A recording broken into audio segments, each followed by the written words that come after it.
NFL draft, we're almost through it, guys. This episode, we're going to be talking about tight ends. Where do I put Travis Kelce?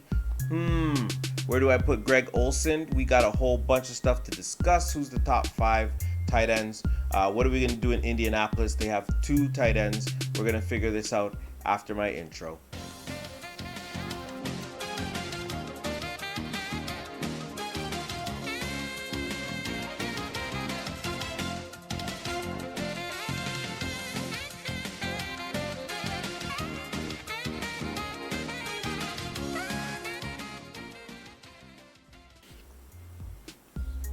Thanks for watching the show, guys. Coach Wondergeddon. I am your Coach Wondergeddon. Today's episode is going to be NFL Fantasy Football Draft 2019. Top 5, what I believe are going to be the tight ends of 2019. I'm going to start quickly. Tight ends it's not that deep. I'll be honest with you. There's always that one surprise or those 2 surprises that happen near the mid-season. Jump on that when you can. But at the end of the day, tight end is just not that deep a position. So when you do get a tight end, you are ahead of the game if you have an elite tight end. That's the one spot where you get consistency from, where you have a chance to get more consistency from a deeper section of the game. For example, wide receivers. That being said, my number 3 tight end for this year is actually going to be from it's actually going to be from the Philadelphia Eagles. It's Zach Ertz, Old Faithful. Okay, he doesn't have to commit. He doesn't have to compete with too many wide receiver threats. He have a nice little thing going. He gets the ball often. Last year, 116 catches for 1,163 yards, 8 touchdowns. That's crazy. He's a nice big target. He's relied upon from his quarterback. I expect him to have a good season. Number 2, which is a surprise because a lot of people would think that this is going to be my number 1 tight end. He's going to be number 2 this year, and I'll tell you why after. This is Travis Kelce from Kansas City Chiefs. No doubt he's going to have a good season. I know he's going to have a good season.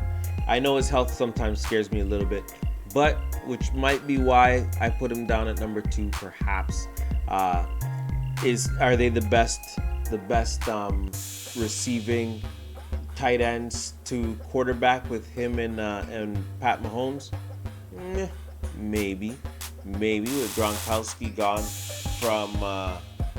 from Tom Brady, then perhaps he is number 2, or it's very possible that he is the second best because my number 1 is actually George Kittle from San Francisco 49ers. Last year he had 88 catches for 1,377 yards, 5 touchdowns. And his quarterback was injured, so I'm expecting those numbers to go up. I expect them to go up a lot this season. I think he's going to be the best tight end out there this season. My sleeper this year, if you could call him a sleeper, is going to be Vance McDonald from Pittsburgh Steelers.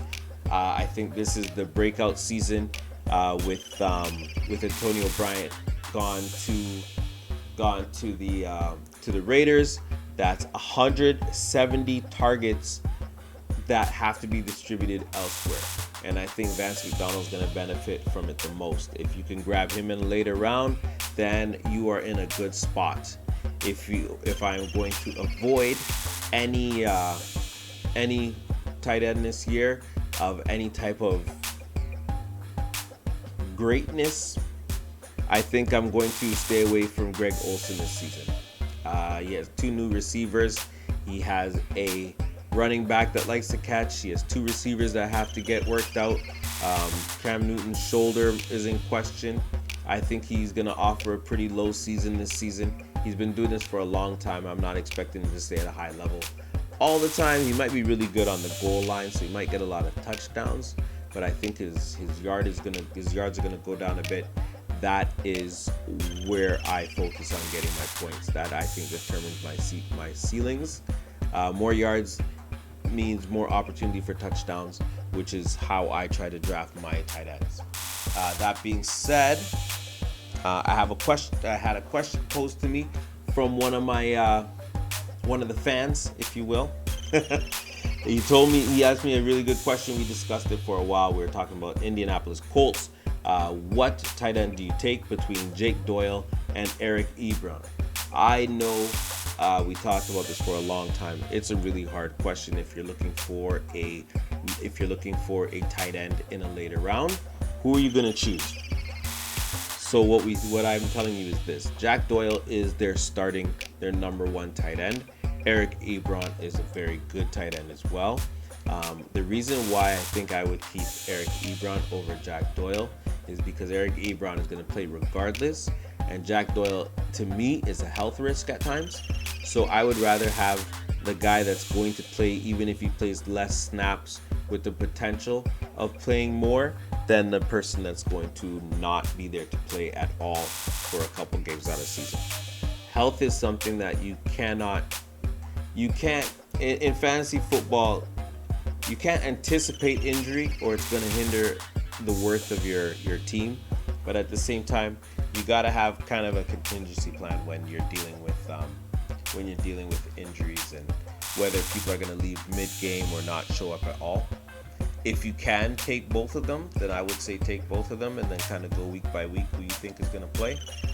But if you are just looking for a tight end that's better than that's up there with the not quite the type 3, but say between the 4th and the 10th best tight end, then I would look at one of those two. But I myself would choose Eric Ebron over Jack Doyle. Good question. We are going to talk about the defenses in my next episode. So thanks for watching this one. Click over to the draft defense and enjoy that show too. Thanks for watching, guys.